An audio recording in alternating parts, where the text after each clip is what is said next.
Well. Welcome back to Marty's Just Too Much Information, the podcast, episode 7. This is the Mailbag, episode 1. So we'll call it Mailbag, episode 1. Part 1. Mailbag 1? You decide. Thanks to everybody who's been listening and sending me information and ideas and questions, and I've had listeners all over the world. That's amazing. So, let's get into it. The mailbag. By the way, before I get started here, I just want to say that the last episode being almost an hour, I appreciate anybody who took the time to listen. That's a long time. Thank you. This one won't be too long, I promise. Sound good? Wink, wink, nudge, nudge.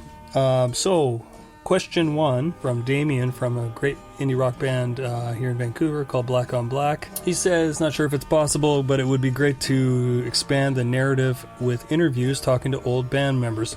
That will happen, and I've got some stuff planned, but just wanted to talk briefly about band members in the past. You know, when you play in a band with someone even for a short period of time, a year, 6 months, 3 months, a day, no, maybe not a day, but you jam with somebody a number of times and you perform live with them, you form a really strong bond and you never forget those times. And I can speak to that. I remember playing with nearly everybody I've ever shared a stage with, and I've appreciated them and learned from them immensely. From the early days back on the Manitoulin, playing with my pal Pete White on drums, and going forward onto Vancouver Island and playing in a band with Dave Hildig and Bill Farrant and Brendan O'Byrne, to today playing music with JP Maurice and putting out a record with him, a couple of records with him, and then we had Camille last week on talking about her harp playing on my record, The Dragonfly and the Spider. Playing with different people and learning from different people is always a huge joy. So yes, Damien, I will be bringing other people from my past on the podcast to talk about what they're doing, what we did together, and what music they can share with the world. So thank you for asking that question. I had another question from an old friend from college, Shane Lynch, and he jokes about, can you tell the story about the Zebra Mobile? And he was talking about how he enjoyed listening to Grace Nocturnal songs in episode 2, and he thought it was cool that those songs still stood up, and I do too. But in college we used to hang out together at the bus stop on our way to class, and there was a funny car, and we always used to joke about the Zebra Mobile because it looked like it was painted like a zebra, and that was awesome. But Shane, thank you for your comments and thank you for listening, and I'll never forget those fun college years. So Scott's an old sort of Twitter friend of mine. He asked me a really kind of detailed question in the mailbag. When you sit down to write a new song, do you have something in mind already? Is there a method you use to get started, or do you just wait for inspiration to strike? That's a good question, and I'll give you a bit of detail on it. When I sit down to write a new song,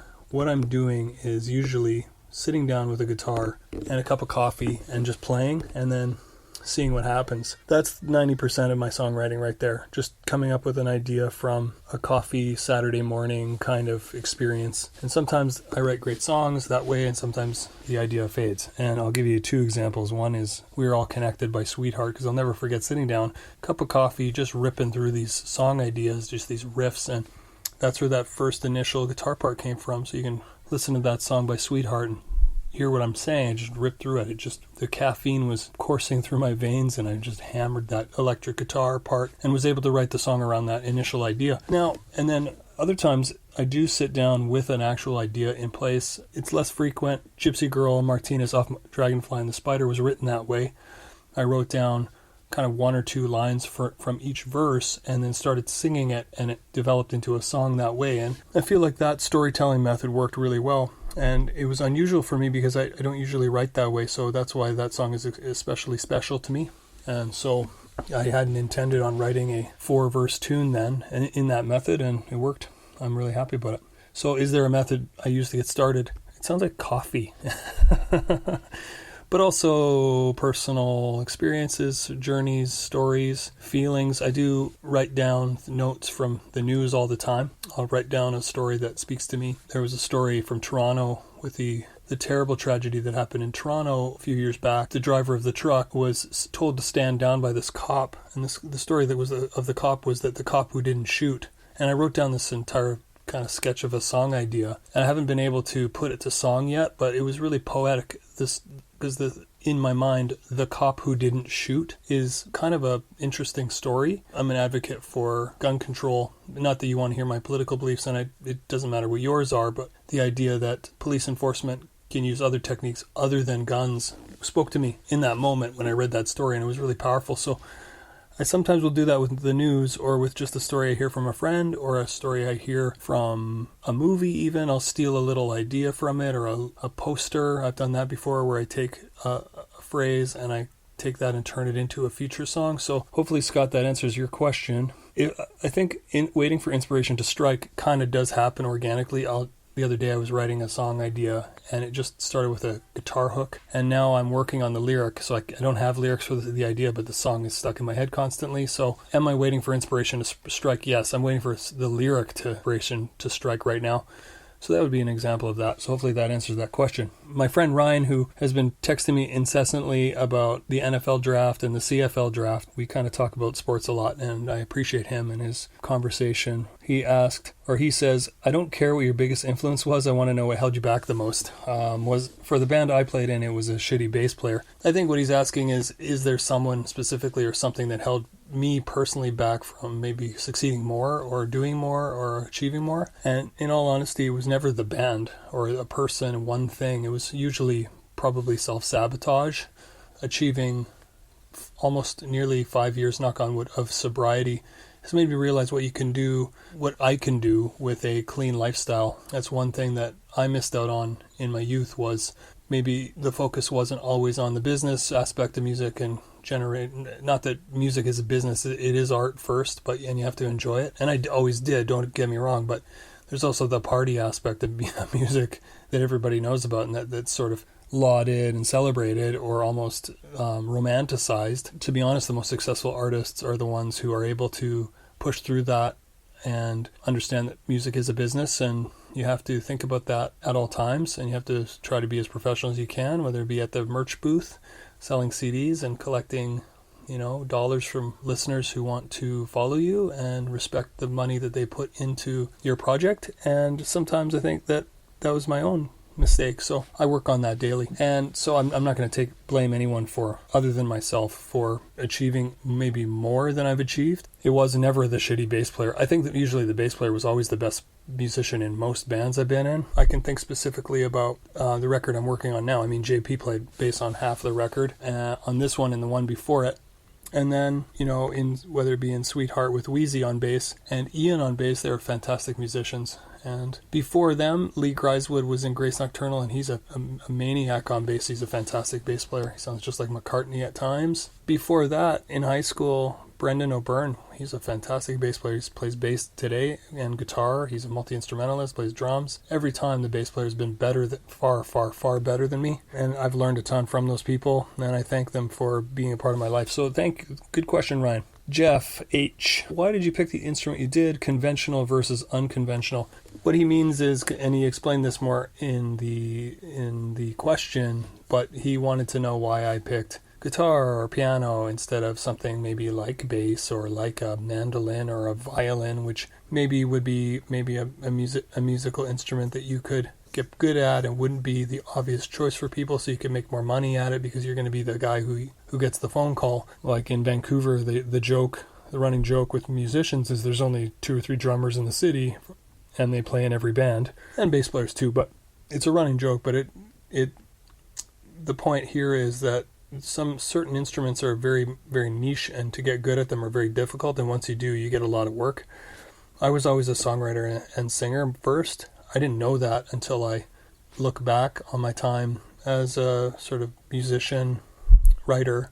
When I got my first electric guitar, I went into my room, 30 days later, came out after having learned how to play, and I wanted to start a band right away, so I kind of spent half an hour a day playing guitar really poorly, got good enough to start a band and start writing my own songs. That's what I did.